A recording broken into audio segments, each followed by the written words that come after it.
नज़र हटी दुर्घटना घटी। ये बोर्ड तो आपने रास्तों में कई जगहों पर देखा होगा और यही बात आज बहुत से लोगों के जीवन में घटित भी रही है कि जरा सी नज़रें यहाँ वहाँ क्या हुई कोई कांड हो जाता है। तो आज हम जिस केस की बात करने जा रहे हैं वो है हरियाणा के भिवानी डिस्ट्रिक्ट का। यहाँ एक परिवार रहता था जिसमें घर के मुखिया थे पिता और उनकी पत्नी का देहांत पहले ही हो चुका था। इनके 3 बेटे थे जिनमें एक का नाम परवीन यादव जिनका ये केस है, दूसरे बेटे का नाम संदीप यादव और तीसरा कहीं बाहर रहा करता था। परवीन और संदीप एक ही मकान में ऊपर नीचे अपनी बीवी बच्चों के साथ रहा करते थे।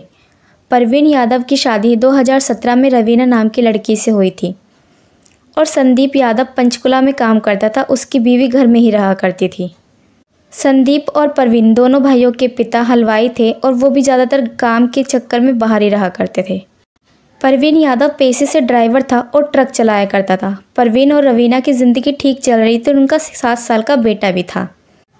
अब ये बात है 2020 और 21 की, जब देश भर में लॉकडाउन लगा तो रवीना को भी रील्स देखकर रील्स बनाने का शौक़ चढ़ गया और सोशल मीडिया पर वह जल्दी ही फेमस भी हो गई।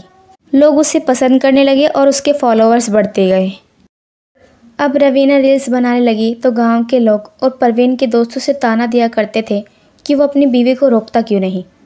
लेकिन परवीन बस अपनी बीवी से कहता कि जब भी रील्स बनाए पूरे कपड़े पहनकर और कमेंट बॉक्स को बंद रखे ताकि कोई गलत बातें ना लिखे, और रवीना भी अपने पति की सारी बातें माना करती थी। लेकिन एक दिन एक वहीं का यूट्यूबर जो शॉर्ट वीडियो बनाया करता था रवीना से कांटेक्ट करता है कि क्या वो उसकी वीडियो में साथ काम करेगी, क्योंकि वो दिखने में भी काफ़ी खूबसूरत है और अच्छी एक्टिंग भी कर लेती है। अब रवीना ये बात अपने पति को बताती है तो वो भी मान जाता है।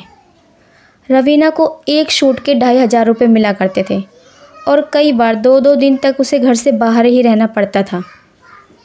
परवीन कुछ कहता लेकिन रवीना को लगता कि वो भी अब बड़ी स्टार बनेगी। रवीना ने पति ससुर सबकी सुनना भी बंद कर दिया था और वो स्टार बनने का जो भूत उस पर चढ़ा था उससे अब घर में तनाव पैदा होने लगा। समय यूं ही बीतता गया। अब 26 मार्च 2025 को रोज़मर्रा की तरह परवीन के पिता उठते हैं तो देखते हैं परवीन सुबह सुबह दिखाई नहीं दे रहा है।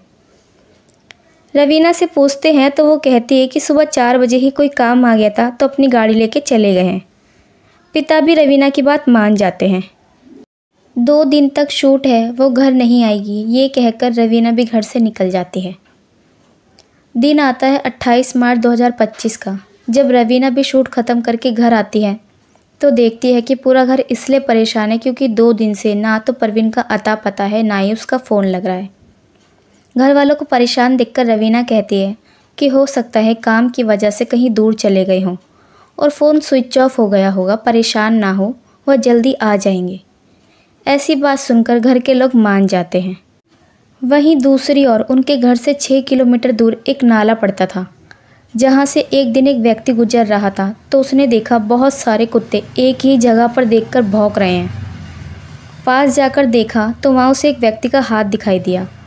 भागकर उसने स्थानीय लोगों को इकट्ठा किया और पुलिस को फ़ोन किया गया और लाश को नाले से बाहर निकलवाया तो वह आदमी की लाश थी जो नाले में गिरे होने से अब डिकम्पोज होने लगी थी।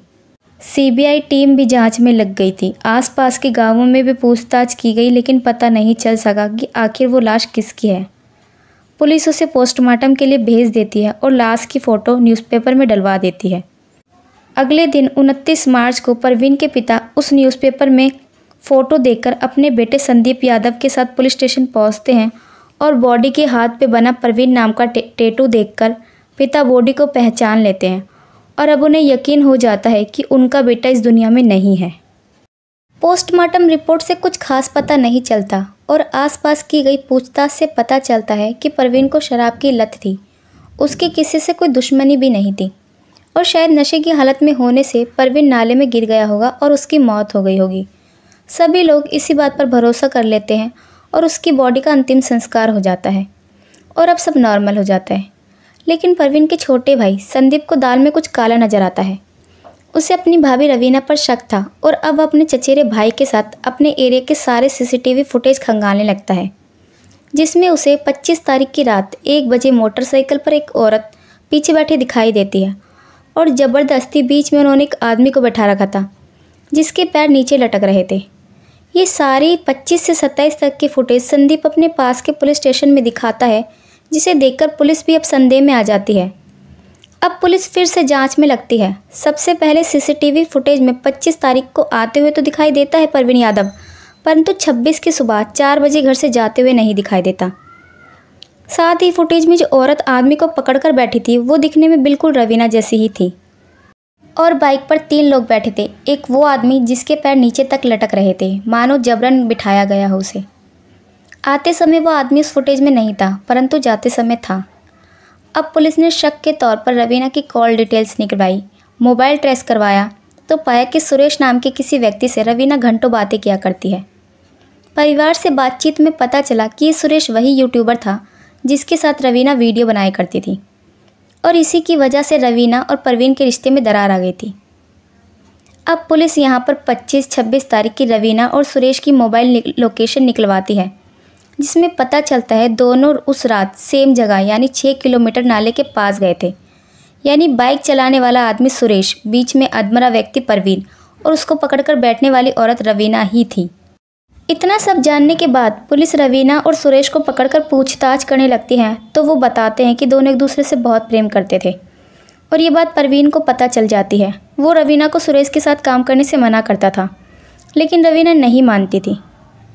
अब दिन आता है 25 मार्च 2025 का, जब ना तो रवीना का देवर संदीप घर था, ना ही ससुर और ना ही परवीन यादव, और जो देवरानी थी वो ऊपर की मंजिल में रहा करती थी और ऊपर का रास्ता बाहर से ही था, तो कोई दिक्कत ही नहीं थी।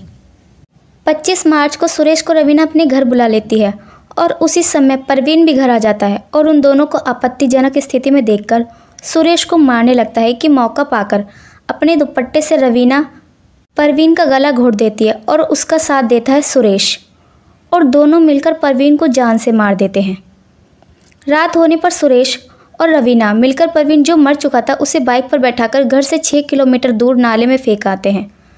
और 26 तारीख यानी अगले दिन रवीना के ससुर जब परवीन के बारे में पूछते हैं तो वह कहते हैं कि परवीन तो काम से ही सुबह 4 बजे निकल गए थे। तो ये था भिवानी डिस्ट्रिक्ट के रवीना का पूरा कांड।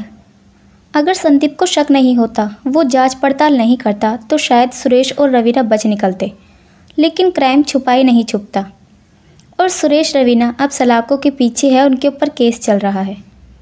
मिलते हैं जल्दी एक नई कहानी के साथ, तब तक अपना और अपने परिवार का ख्याल रखें। साथ ही नेक्स्ट टॉपिक कौन सा चाहिए हमें कमेंट बॉक्स के ज़रिए ज़रूर बताएं। वीडियो पसंद आई हो तो लाइक, शेयर एंड सब्सक्राइब ज़रूर करें। धन्यवाद।